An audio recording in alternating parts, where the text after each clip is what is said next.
పాతదైన పులిపిండితో కాక నిష్కాపట్యము సత్యము అను పులియని రొట్టెతో మనము పండుగ ఆచరింతము. పాతదైన పులిపిండి అంటే అసత్యమైనది. అది పాతదైన అలవాట్లతో మనం పండుగ ఆచరించకూడదు. ఇప్పుడు ఏ పండుగ వస్తుంది దేవుని బిడ్డలారా?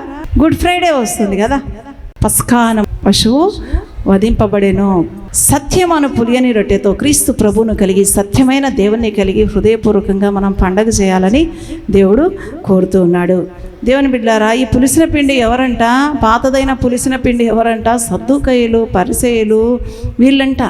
వీళ్ళు ఎట్లా అంటే వీళ్ళకి నేరాలు మోపడం అలవాటు, సత్యాన్ని ఎదిరించే అలవాటు. యేసు ప్రభు కూడా సత్యమైన దేవుడు, సత్యాన్ని ఎదిరించారు. యేసు ప్రభును చాలా విషయాల్లో ఎదిరించి నేరాలు మోపడం మొదలుపెట్టారు. దేవుని బిడ్డలారా, ఆఖరికి ఆయనను సిలువకు అప్పగించారు. దేవుని బిడ్డలారా, కాబట్టి సత్యమును కలిగి మనము పండగ చేద్దాం. సత్యము కలిగి మనం దేవుణ్ణి ఆరాధిద్దాం.